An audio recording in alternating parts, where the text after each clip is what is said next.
কোনো সাধাৰণ লোক নহয়। এইবাৰ বেংক জালিয়াতিৰ বলি স্বয়ং বিধায়ক। বিধায়কৰ 3টা একাউণ্টৰ পৰা অন্তৰ্ধান 80 লাখ টকা। হয়, এইবাৰ বেংক জালিয়াতিৰ বলি হ'ল দক্ষিণ অভয়াপুৰী সমষ্টিৰ বিধায়ক প্ৰদীপ সৰকাৰ। চৰকাৰৰ 3টাকৈ বেংক একাউণ্টৰ পৰা জালিয়াতিৰে অন্তৰ্ধান হ'ল 80 লাখ টকা। কিন্তু এয়া সাইবাৰ ক্ৰাইম নহয়। বেংকত উপস্থিত হৈ বিধায়কৰ একাউণ্টৰ পৰা বিধায়কৰ ফোন নাম্বাৰ আঁতৰাই বেলেগ নাম্বাৰ অন্তৰ্ভুক্ত কৰি KYCও আপডেট কৰা হ'ল।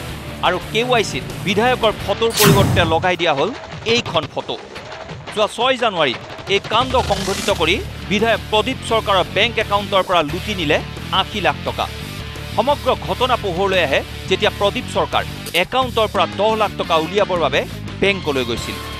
মই নিজে বেংকত গ'লোঁ আৰু মই 10 লাখ টকাৰ চেক কাটি এটা RTGS কৰাৰ চেষ্টা চলাইছিলোঁ, মানে যাক দিব লাগে। গোটেই চেকখিনি আৰু RTGS ফৰ্মটো কাউণ্টাৰত জমা দিয়াৰ পিছত বেংকৰ ষ্টাফ এজনে ক'লে যে ছাৰ আপোনাৰ একাউণ্টত টকা নাই। কৈছোঁ নাই, কিয় টকা নাই?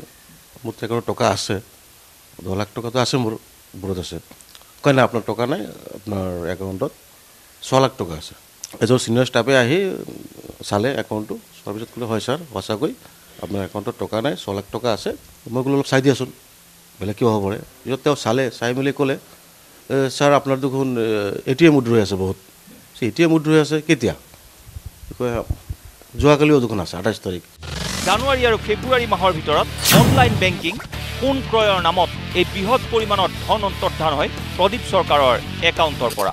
বহুত জেগাত বাহিৰত হৈছে, অল অভাৰ ইণ্ডিয়া, মানে দিল্লী, বেংগলোৰ, কিবা gold purchase, online, maximum online transaction আৰু ভাৰ্চুৱেল কাৰ্ড ব্যৱহাৰ কৰিছে, পেটিএম।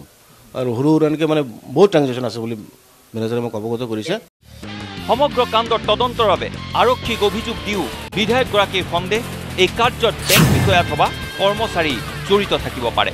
মেনেজাৰো জড়িত হ'ব পাৰে, ষ্টাফ জড়িত হ'ব পাৰে, বেলেগ সৰু ধৰণৰ এমপ্লয়ক জড়িত হ'ব পাৰে। কাৰো বিনা সহায়ত ইমান ডাঙৰ স্কেম কৰিব নোৱাৰে। নহ'লে বাহিৰা মানুহ এটা পটককৈ ইয়াতে বেংকত আহি আৰু প্ৰদীপ সৰকাৰ কি বেংকৰ ষ্টাফে কি চিনি নাপায় নেকি?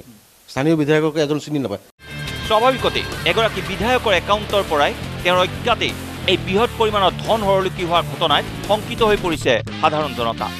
য'ত বিধায়কৰ টকা হৰলুকি হ'ল, আজিলৈকে এতিয়ালৈকে তাৰ কোনো উমান পাবলৈ সক্ষম হ'ব পৰা নাই। প্ৰবঞ্চনাটো তেওঁৰ গোটেইখিনি কাগজ জালিয়াতি কৰা হৈছে। আমি আচৰিত হৈছোঁ যে বিধায়ক প্ৰদীপ সৰকাৰৰ ফটোটো বেংক কৰ্তৃপক্ষই চিনি নাপালে। কেনেকৈ ষ্টেট বেংকৰ দৰে এটা গুৰুত্বপূৰ্ণ বিত্তীয় প্ৰতিষ্ঠানৰ পৰা এইদৰে অন্তৰ্ধান হ'ল বৃহৎ পৰিমাণৰ ধন? KYC আপডেট কৰিবলৈ যোৱা এই দুষ্ট চক্ৰৰ সৈতে বেংকৰ বিষয়া কৰ্মচাৰী জড়িত আছে নেকি? যদি বিধায়কৰে এনে দশা হয়, তেন্তে এনেবোৰ বেংকত আপোনাৰ মোৰ নিৰাপত্তা ক'ত? অভয়াপুৰীৰ পৰা বিনোদ বিহাৰী নাথ আৰু গুৱাহাটীৰ পৰা হাফিজুৰ ৰহমান, নিউজ লাইভ।